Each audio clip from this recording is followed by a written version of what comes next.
7월 30일 수요일 하나님께서 주시는 말씀은 에스겔 10장 1절부터 8절까지입니다. 봉독하겠습니다.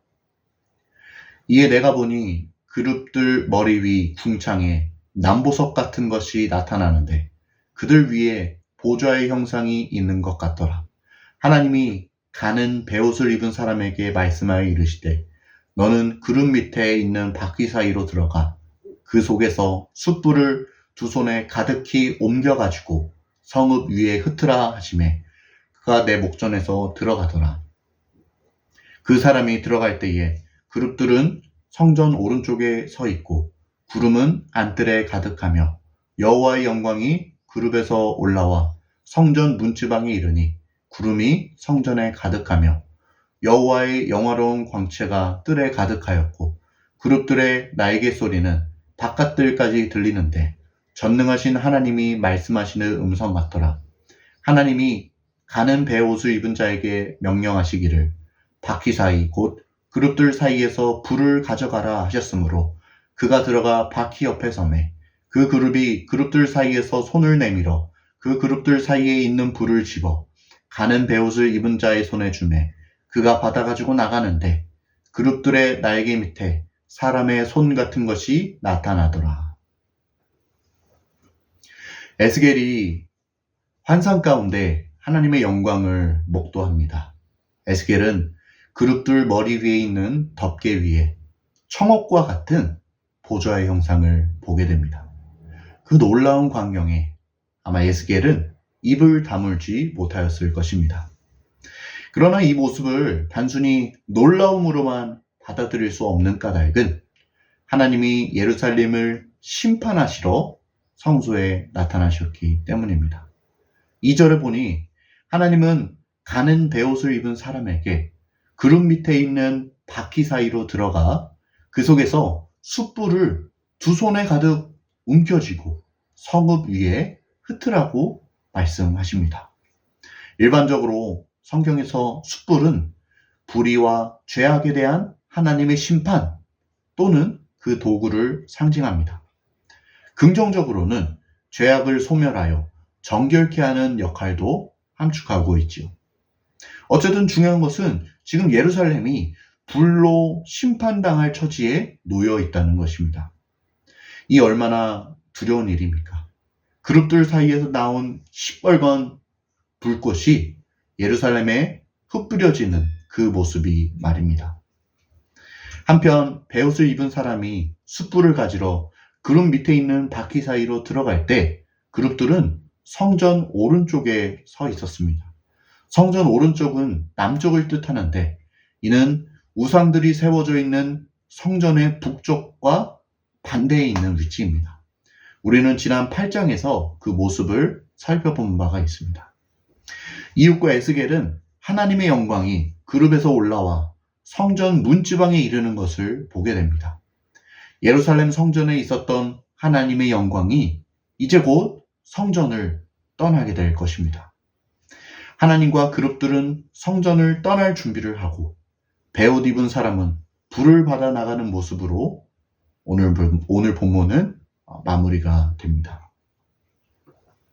오늘 주시는 메시지입니다. 첫째, 공의의 하나님을 기억하라. 하나님이 예루살렘을 심판하십니다. 그것도 뜨거운 불로 그 땅을 심판하십니다. 예루살렘은 예로부터 유대인들에게 신성한 땅으로 여겨져 왔습니다. 그곳은 하나님의 성전이 있는 곳입니다. 많은 유대인이 가나안 각지에 퍼져 있다 해도 그들은 하나님을 예배하러 예루살렘까지 먼 길을 오갔습니다. 또 예루살렘은 하나님이 택하신 성읍입니다. 하나님의 약속이 있는 땅이자 그동안 하나님이 지켜주신 곳입니다. 그러나 오늘 말씀에서 하나님은 예루살렘을 불로 심판하십니다. 그 땅을 결코 아끼지 않으십니다. 우리 인간 같았으면 아쉬운 마음이 들었을지도 모르겠습니다. 그곳에 사는 사람들이며 그곳에 지어진 성전과 성벽까지 그냥 버리기에는 너무나 아까운 것들이 많지 않습니까? 비록 유다가 범죄하였어도 선뜻 그곳을 멸망시키지는 못하였을 것입니다. 그러나 우리 하나님은 그분이 하기로 마음먹은 심판을 결국 내리십니다. 그것은 유다가 하나님 앞에 지은 죄악 때문이었으며 그들이 하나님께 불순종하였기 때문입니다. 그동안 하나님은 오랜 기간 그들을 참아주시며 또 인내하시며 그들이 하나님께로 돌이키기를 기다리셨지만 이제는 너무 늦었습니다. 하나님의 심판이 예루살렘에 이르렀습니다. 우리는 하나님의 심판주이심을 늘 기억해야 합니다. 그분은 우리가 행한 대로 우리에게 갚으실 것입니다. 세상 그 어느 무서운 것도 우리가 마지막 날 맞이하게 될 그 하나님의 심판과 비할 수 없을 것입니다. 창조주 하나님이 또한 우리의 심판주 되신다는 사실을 기억하시기 바랍니다. 이 사실을 기억하는 사람과 망각하는 사람의 행동은 분명 다를 것입니다. 공의의 하나님을 기억하는 저와 여러분이 되기를 간절히 소원합니다. 둘째 주시는 메시지입니다. 영광은 오직 하나님께만 있다. 오늘 말씀에서 에스겔은 정말 놀라운 광경을 보게 됩니다. 그것은 그룹들 위에 계시는 하나님의 영광을 목격한 것입니다.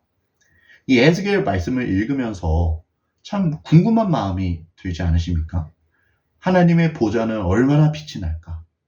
또 그룹들의 모습은 얼마나 신기할까? 또 바퀴와 눈들은 어떻게 생겼을까? 아마 우리도 새하늘과 새 땅에 가면 하나님의 영광을 보게 될 것입니다. 그런데 하나님의 영광에 감격하던 것도 잠시, 에스겔은 그 영광이 성전 문지방을 넘어 그곳을 떠나려 하는 것을 보게 됩니다. 그리고 실제로 10장 후반에 보면은 하나님의 영광이 성전을 떠나게 됩니다. 그리고 그 후에 예루살렘은 바벨론의 공격을 받아 멸망당하게 되죠. 하나님의 성전은 파괴되고 많은 이들이 바벨론의 포로로 잡혀가게 됩니다. 이에 대하여 세상 사람들은 이스라엘의 신이 바벨론의 신에게 패하였다고 생각할지도 모르겠습니다. 이때 당시의 전쟁은 신과 신 사이에 벌어지는 전쟁으로 여겨졌으니까요. 그러나 오늘 말씀을 통해 우리는 유다가 전쟁에서 패한 것이 하나님이 능력이 없어서가 아니라 그분이 유다를 떠나셨기 때문이라는 것을 알게 됩니다. 예루살렘의 패배는 하나님의 패배가 아니었습니다. 왜냐하면 이미 하나님의 영광은 예루살렘 성전을 떠나셨기 때문입니다.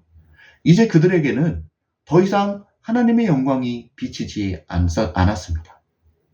그러나 하나님의 영광이 성전을 떠났음에도 불구하고 사람들은 그 껍데기를 의지하며 안도합니다.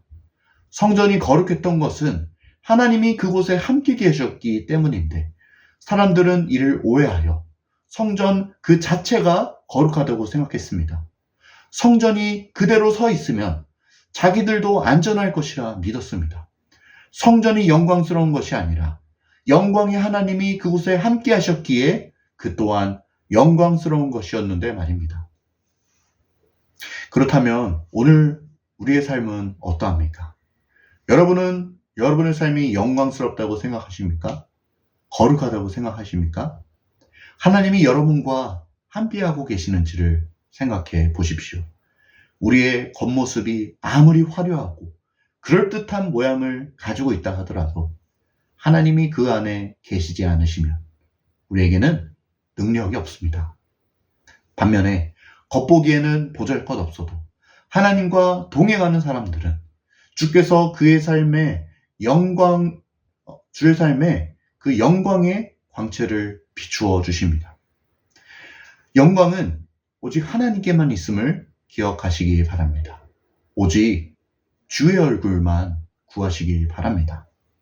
하나님이 여러분의 삶에 영광을 비추어 주실 것입니다. 함께 기도하겠습니다.